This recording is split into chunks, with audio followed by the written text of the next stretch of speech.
자, 오늘 우리 디아스포라와 뉴노멀 세 번째 시간, 나그네인가 영주권자인가 이런 제목으로 함께 우리 하나님 말씀 함께 나누겠습니다.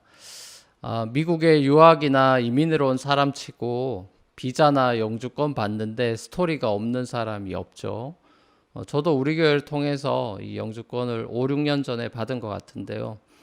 그 당시에 이제 변호사 실수로 저도 처음에는 영주권이 리젝트 됐던 경험이 있습니다. 종교 비자가 얼마 안 남은 상태였는데 이렇게 예상치도 못하게 리젝트를 그때 당해서 적지 않게 당황했던 그런 기억이 아직도 생생합니다. 라스트 미닛에 극적으로 이제 승인이 나서 이렇게 감사하게도 계속해서 우리 교회에서 이렇게 목회를 하고 있습니다. 비자나 영주권으로 마음고생하게 되면은 하나같이 이놈의 비자가 뭐라고 이놈의 영주권이 뭐라고 하는 그런 말들을 하죠. 막상 마음 졸이면서 기다리던 비자나 영주권이 나오면 해외로 여행을 가지 않는 한 그 비자나 영주권 카드조차도 볼 일이 없습니다. 지금도 뭐 비자나 신분의 문제로 마음 졸이는 우리 여러 청년들한테 하나님께서 은혜와 평강으로 여러분과 함께하고 계시니까 힘내시라고 응원하고 싶습니다. 오늘은 디아스포라의 정체성에 관한 그런 이야기를 여러분과 좀 나누려고 합니다. 디아스포라랑 비슷한 개념으로 성경에서 자주 쓰이는 표현은 바로 이 나그네라는 표현이죠. 오늘 본문에 나오는 이 레갑 가문 사람들이 나그네로 표현되어 있는데요. 히브리어로는 이게 가림이라는 그런 단어인데 이 단어는 여러 가지 영어로 번역이 될 수 있어요. 뭐 노마드라든지 stranger라든지 sojourner 또 resident aliens 뭐 이렇게 쓰이는데 여기서 이 resident aliens 이게 미국에서는 영주권자를 가리키는 말이죠. 그러니까 미국에 살고 있는데 그 사람들이 에얼리언이다. 외계인 같은 사람들이다. 영주권자의 그 애매함이 영어에서 있는 거죠. 우리말로 영주권이란 말을 이렇게 한자로 풀어보면은 길영자에다가 거주할 주 권세권이니까 길게 거주할 수 있는 권세 이런 뜻이에요.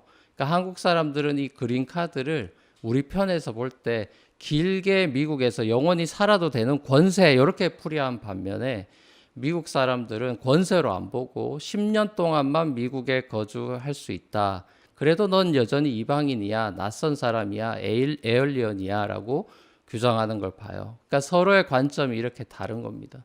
그러니까 영주권을 가진 사람은 쭉 미국에서 살 수 있는 권세를 가지고 있다라고 생각하지만 미국 정부는 당신이 조금이라도 잘못하면 언제든지 영주권을 뺏고 추방시킬 수 있다라고 생각한다는 거죠. 그리고 실제로 가끔씩 그런 일이 발생하기도 하고요. 그러니까 가만히 보면은 성경에는 이 레지던 에얼리언, 나그네라는 이 모티프가 자주 등장합니다. 창세기부터 시작해서 신구약 전반을 타고 흐르는 모습을 보게 됩니다. 최초의 인간 아담이 에덴으로부터 쫓겨나서 나그네가 됐습니다. 아브라함, 이삭, 야곱, 요셉 다 나그네 삶을 살았죠. 모세도 마찬가지고요. 사울 왕을 피해서 집을 떠나서 나그네 생활을 해야만 했던 다윗, 그리고 바벨론 포로로 잡혀간 이스라엘, 신약 초기 시대에 또 소아시아 지역으로 흩어져 살아가던 유대 디아스포라 공동체들에 이르기까지 성경에는 그야말로 나그네 삶을 살아가는 하나님의 백성들의 모습이 자주 등장하는 걸 봅니다. 아담이 하나님께 범죄한 이후로 이 에덴 동산에서 쫓겨나면서부터 어떻게 보면 사실상 인간이라는 실존 자체가 레지던 에얼리언, 나그네 신세가 됐다고 봐야 되지 않겠어요? 그러니까 죄인된 인간의 정체성 중에 변치 않는 정체성은 바로 이 나그네됨이라고 할 수 있을 겁니다. 이 땅에 잘 정착하고 살아간다 할지라도 사람 마음에 왠지 모르는 불안을 느끼고 살아가는 것은 바로 마음속에 탑재되어 있는 이 나그네됨에서 오는 거라 생각합니다. 전도서를 쓴 저자의 표현처럼 하나님께서 모든 사람한테 영원을 사모하는 마음을 주셨기 때문에 영원의 세계를 떠나서 일시적인 세상 속에 살아가는 인간이라고 한다면은 아무런 걱정이나 염려나 불안이 없는 그런 완전한 행복과 만족을 누릴 수는 없는 법이겠죠. 나그네라는 이 실존적인 정체성을 지니며 살아가는 인간이기 때문에 우리한테는 늘 정착 그리고 안정에 대한 갈망이 있는 겁니다. 경제적 안정, 안정적인 직업, 안정적인 노후 준비, 안전한 동네, 안전한 교통수단 등등 이 안정 그리고 안전에 대한 마음이 사람들한테 커요. 특히 요즘 같은 이 팬데믹 시대에는 생명에 대한 안전에 무엇보다 신경을 많이 씁니다. 자, 이런 사람의 이 안정 그리고 안전에 대한 본능을 거스르는 선택을 스스로 내리는 그 사람들이 오늘 본문에 나오는 바로 이 레갑이라는 그 사람의 후예들입니다. 이스라엘 시민으로서 자기 땅 안에서 정착하고 또 안정의 삶을 추구하지 않고 스스로 나그네 삶을 선택한 사람들이죠. 자, 이 사람들이 왜 이런 선택을 하게 됐을까요? 자, 오늘 본문에서 말씀하고 있듯이 조상 대대로 전통으로 내려오는 유훈, 그러니까 선조가 죽기 전에 유언처럼 가르쳐준 그 가문의 전통이라 그런 건데요. 아무리 유훈이라 하더라도 집 짓고 사는 이 정착의 삶이 아니라 텐트 치면서 이동하는 이 나그네 삶이라는 것은 쉽지 않은 삶인데 레갑의 후예들이 이런 삶을 자자손손 무려 250년 동안 유지해오고 있었다라는 건데 정말 대단한 사람들 아닙니까? 자, 이 사람들이 어떤 사람들인가 좀 더 구체적으로 우리가 한번 조금만 살펴보면 먼저 이 레갑 가문은 겐 족속이다라고 하는 이 모세의 장인 이드로의 후손으로 알려져 있습니다. 이 겐 족속은 이방 민족이고 유목 생활을 하던 족속인데 출애굽 광야 시절에 이스라엘한테 귀화가 돼가지고 하나님의 언약 백성으로 들어온 사람들이죠. 그러니까 사실 레갑이라는 인물에 대해서는 성경이 특별히 기록하고 있는 게 없어요. 대신 그 아들 요나답에 대해서는 성경이 기록하는 걸 보게 되는데 그게 열왕기하 10장에 나옵니다. 그러니까 요나답이 이 바알 신앙에 물들어가고 있던 이스라엘을 회복하려고 했던 그 예후라는 왕을 도와서 바알 신앙이 아니라 야훼 신앙으로 다시 나라를 회복시키려고 굉장히 애썼던 인물이죠. 하지만 함께 이 종교개혁을 했던 예후의 개혁이 절반의 개혁, 미완의 개혁으로 그쳐버렸기 때문에 요나답은 아주 과감한 결단을 스스로 내렸던 것 같습니다. 그러니까 요나답은 당시에 팽배했던 이 혼합주의 신앙이 아니라 야훼 신앙의 순수성을 지키기 위해서 6가지의 아주 레디컬한 결단을 내리고 자손들한테도 유훈으로까지 남기게 된 거죠.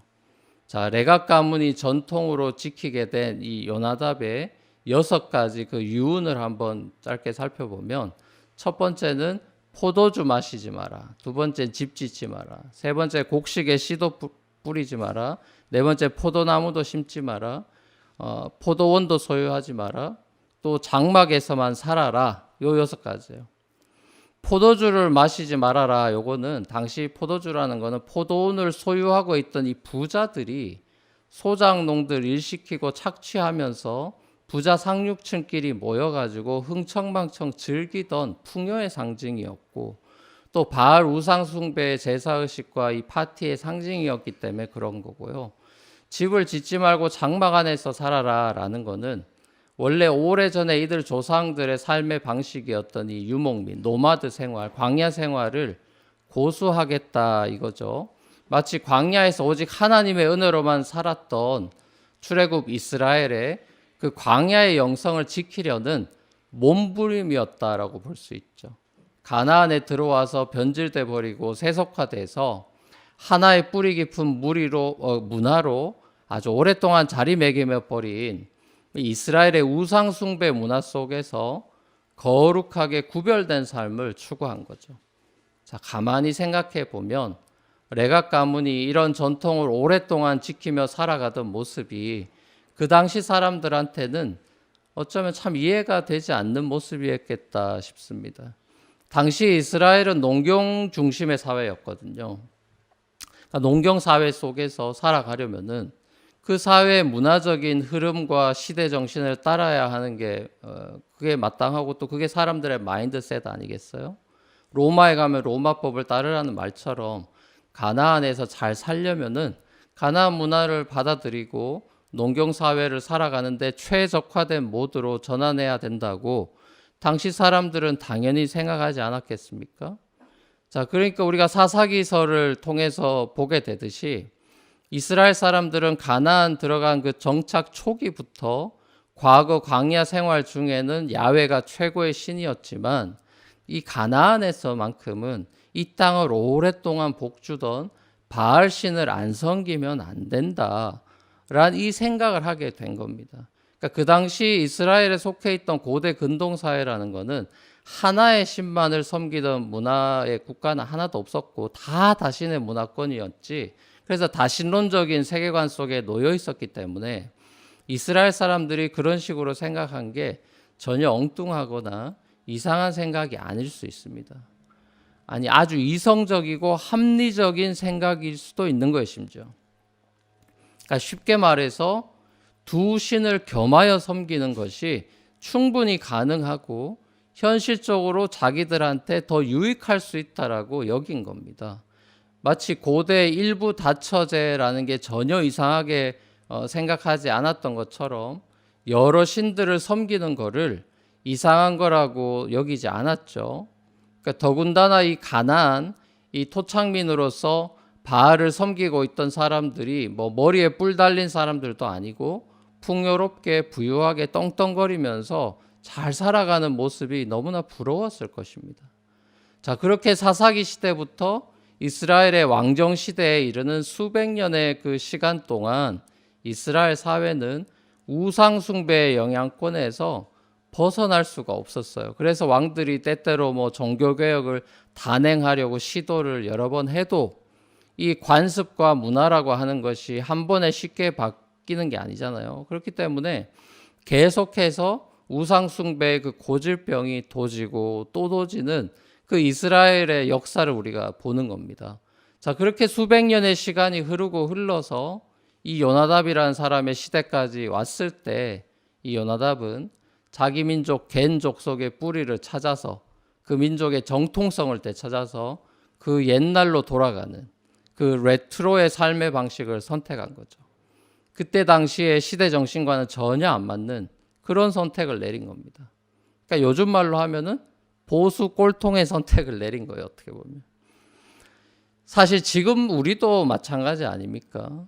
인간 본성이라는 게 집도 사고 싶고 뭐 넓은 포도원도 가지고 싶고 부자가 되고 싶고 편안하게 잘 살고 싶지, 여기저기 옮겨 다니는 그런 렌트 생활과 월급쟁이로 평생 살아가고 그런 거를 만족하고 좋아하는 사람이 얼마나 되겠습니까?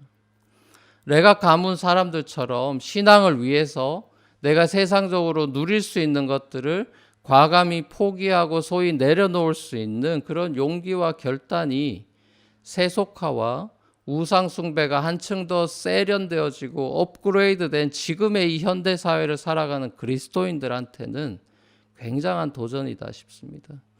이 레갑 가문의 신앙적인 선택과 조상의 유언에 대한 이 순종의 모습이 풍요의 신 바알에 취하고 자신들의 권리를 포기할 줄 모르고 끝없는 탐욕으로 치닫으면서 하나님의 말씀에 불순종하던 요야김 시대 사람들과는 너무나 큰 대조를 이루고 있는 것이죠.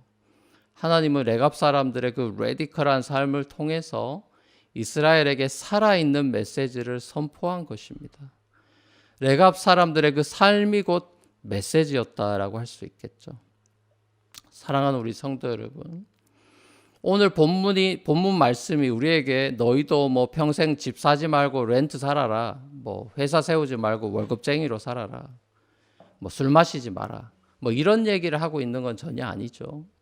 비록 우리는 용기가 없어서 레갑 사람들처럼 그런 레디컬한 결단을 못 내리고 산다 할지라도 우리의 정체성만큼은 잊어버리면 안 된다, 이 말씀을 주시는 것 같습니다. 우리가 발붙이고 살아가는 이 땅이 전부가 아니다. 우리는 이 땅의 나그네이지 이 땅에서 영원히 살 것으로 착각하는 이 땅의 영주권자들이 영주권자가 아니라는 걸 기억하라는 것 같아요. 우리의 시민권은 하늘에 있고 우리는 하나님 나라에 속한 하나님의 거룩한 백성이지 이 땅에 속한 사람들이 아니라는 이 변치 않는 정체성, 이 영원한 정체성을 기억하며 살아가기를 우리 주님이 원하신다는 말입니다. 우리는 이 땅에서 디아스포라로 살아가면서 여전히 이 땅의 문화에 부대끼고 충돌되는 것을 경험하게 될 것입니다. 이것이 바로 C.S. 루이스도 말한 것과 비슷하게 우리가 이 땅에서 사는 삶에 우리가 최적화된 존재가 아니라 다른 세상, 영원한 세상을 위해서 지음받은 존재라는 사실을 깨닫는 과정이 될 것입니다. 그래서 우리는 신앙의 연수가 쌓여가고 나이가 들어가면서 점점 더 땅이 아니라 하늘을 추구하게 될 것입니다. 그렇게 우린 사도 바울이 골로새서 3장에서 말씀하는 대로 땅에 있는 것이 아니라 위에 있는 것을 점점 더 생각하고 추구하게 될 것입니다. 왜냐하면 우린 이미 그리스도 안에서 하늘에 안치운 바 된 사람들이기 때문입니다. 미국의 디아스포라로 오래 살아도 무언가 불편하고 내 땅이 아닌 것 같이 문득문득 느껴지는 이유는 내가 뭐 백인이 아니었어도 아니고 흑인이 아니었어도 아니고 아시안이라서 그런 게 아니라 우리 인생이 원래 나그네 인생이라서 그런 겁니다. 우리의 정체성, 우리의 시민권의 하늘에 있기 때문에 그런 것입니다. 영원한 우리의 본향을 바라보는 우리의 믿음의 그 나그네 여정 가운데 그리스도 안에서 우리와 영원히 함께 하시는 하나님을 더욱 알아가고 사모하게 될 수 있기를 소망합니다. 그래서 우리 나그네 여정에 참여하셔서 말씀해 주시고 인도해 주시는 그 말씀에 순종하는 것이 우리 삶의 낙이 되고 기쁨이 되는 그 아름다운 인생 살아가시는 저와 여러분이 되시기를 우리 주님의 이름으로 간절히 축원합니다.